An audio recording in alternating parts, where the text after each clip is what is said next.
जिस व्यक्ति पर भगवान शिव की कृपा होती है तो सबसे पहले उसे स्वप्न के माध्यम से भगवान शिव संकेत देते हैं। कुछ सपने ऐसे होते हैं जो सच भी होते हैं और कुछ सपने ऐसे होते हैं जो आपको होने वाली घटनाओं से अवगत कराते हैं। जब आप किसी देवता की उपासना शुरू करते हैं तो आपको भगवान सबसे पहले स्वप्न के माध्यम से दर्शन देते हैं। तो आज की वीडियो में मैं आपको बताने जा रहा हूं कि अगर भगवान शिव की कृपा आपके ऊपर है तो भगवान शिव आपको कैसे संकेत देते हैं। इन संकेतों से आप जान सकते हैं कि भगवान शिव की कृपा आपके ऊपर हो चुकी है। जो लोग शिवरात्रि पर कावड़ लाते हैं या सोमवार के दिन भगवान शिव को स्नान कराते हैं या भगवान शिव के मंत्र का जप करते हैं या उनकी ज्योत लगाते हैं, इसके साथ अगर आपको यह संकेत मिले तो भगवान शिव की कृपा आपके ऊपर पड़ चुकी है। तो वह कौन कौन से संकेत हैं? वीडियो को ध्यान से सुनिए ताकि एक एक संकेत आपको समझ आ सके। सपने में सबसे ज्यादा जो लोगों को दिखाई देता है वो शिवलिंग दिखाई देता है। यह भगवान शिव की कृपा का ही संकेत है। और अगर आपको बार बार कोई सांप दिखाई देता है, कोई छोटा या विशाल सांप, तो यह संकेत भी शिव कृपा का ही संकेत माना जाता है।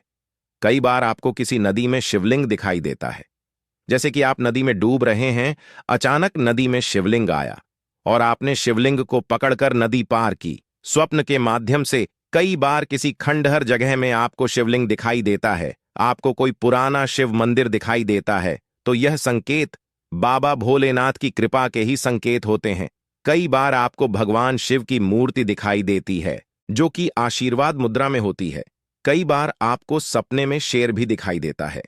एक बात और आपको बता दूं कि शिव और शक्ति अलग नहीं है, यानी कि अगर आपको शिव की कृपा प्राप्त होती है तो मां आदि शक्ति की कृपा आपको अपने आप प्राप्त हो जाती है।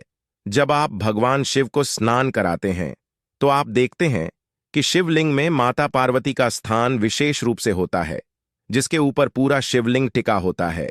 जब आप शिवलिंग पर जल चढ़ाते हैं तो आपको भगवान गणेश, कार्तिकेय और अशोक सुंदरी के दर्शन भी स्वप्न में हो सकते हैं।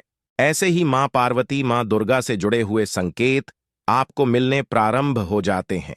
सपने में आपको नंदी दिखाई दे रहा है, आप किसी मंदिर में बैठकर जाप कर रहे हैं, मंदिर में बैठकर आप पूजा कर रहे हैं। अगर यह संकेत आपको सपने के माध्यम से मिले तो समझ जाइए कि भगवान शिव की कृपा आपके ऊपर हो चुकी है।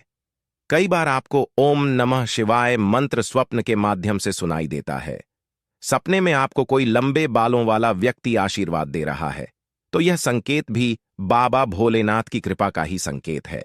अगर ब्रह्म मुहूर्त में आपकी नींद खुल जाए और उठते ही आपको भगवान शिव का ख्याल आए तो यह संकेत भी आपको बाबा भोलेनाथ ही देते हैं। सपने में आपको पहाड़, डमरू, त्रिशूल दिखाई दे तो यह शिव कृपा के ही संकेत होते हैं। अगर आप भगवान शिव की पूजा करते हैं तो आपको सपने में हनुमान जी के दर्शन भी हो सकते हैं। बाबा भोलेनाथ जब प्रसन्न होते हैं तो अन्य देवता और उनके गण भी आपको दिखाई देते हैं। तो अगर आपको भी ऐसे संकेत दिखाई देते हैं तो आप बहुत भाग्यशाली हैं कि आपको बाबा भोलेनाथ ने संकेत देना शुरू किया।